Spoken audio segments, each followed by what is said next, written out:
Good morning, everyone.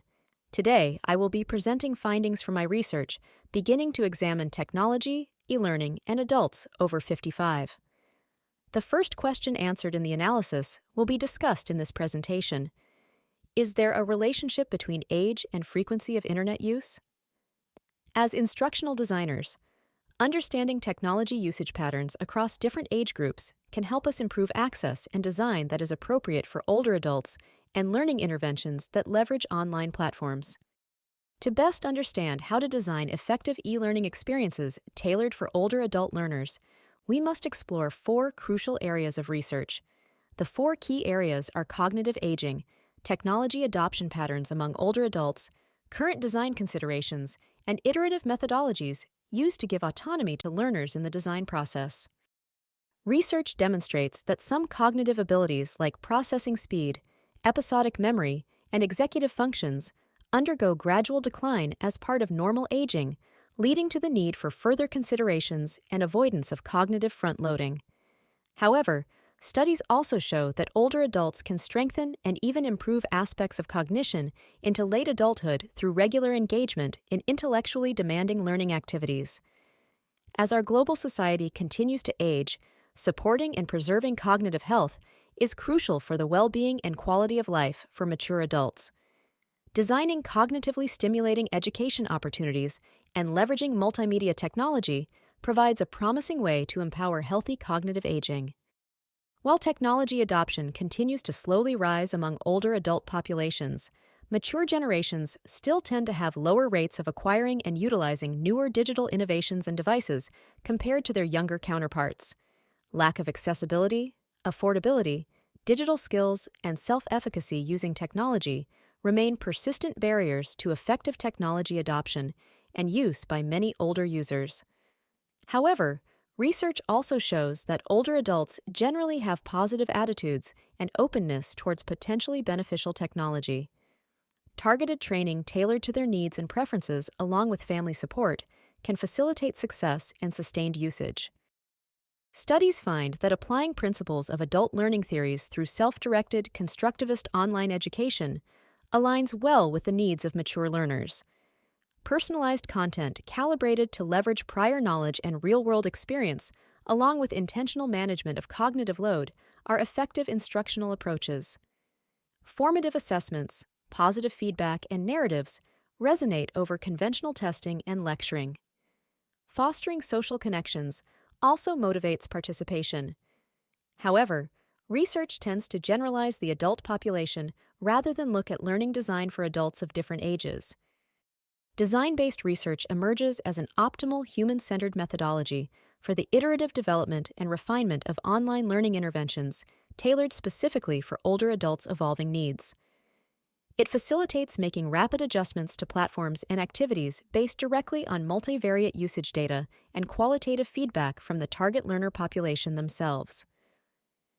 This approach organically incorporates older adults' perspectives, assets, and lifelong experience to generate contextualized design principles that can drive continuous enhancement of accessibility, engagement, empowerment, and outcomes. To demonstrate the methods that will be used on our survey for older adults to determine e-learning preferences, I analyzed fictitious survey data from 100 adults aged 55 and over. The variables used in this analysis were the interval variable of age and an ordinal variable measuring frequency of internet use on a 6-point scale. To determine if a relationship exists, I conducted a two-tailed Spearman's correlation test and explored the dataset through a variety of descriptive statistics. The average age of participants was 75.6 years, with a standard deviation of 13.4, showing that 68% of participants fell within an age range of 62.2 years to 89 years of age. The youngest participant was 55 years old, and the oldest participant was 100 years old. The internet use data showed central tendency measurements of 4 for the median and mode. This means that the numerical center and the most common category was 2 to 3 times per month for participant internet use. The internet frequency data showed that 15% of participants use the internet every day. 13% of participants use the internet 2 to 3 times per week. 19% of participants use the internet once per week. 23% of participants use the internet 2 to 3 times per month. 18% use the internet 2 to 3 times per year. And finally, 12% of participants from the survey do not use the internet at all. Those frequencies graphed, as seen on the right, are indicative of a fairly normal distributed dataset. The distribution of the age of participants was examined by calculating the skewness and kurtosis. The distribution was then visualized using a histogram with a density overlay and a QQ plot. The skewness of the age data, 0.253, showed normally distributed data with a slight positive skew. The kurtosis calculated for age was negative 1.14, which is below the typically accepted range of normally distributed data. We are able to visualize the level of normality of the ordinal data, internet use, using a density plot and a box plot. The density and box plot for this variable indicate that the median is slightly skewed to the right of center, also known as a positive skew. A two-tailed Spearman correlation coefficient was calculated for the relationship between the variables age and frequency of internet use. A weak, inverse correlation was found, indicating a non-significant relationship between the two variables. The data from this trial survey shows no relationship between age and frequency of internet use. Now that we have determined the methodology and appropriate statistical tools to run, this analysis will be reran when the real survey data has been collected. The findings indicate age does not significantly correlate with frequency of internet use in this dataset, but real data would be needed to determine the truth of this finding. While counter to some assumptions, the limitations of self-reported data and sample characteristics are important to consider before generalizing.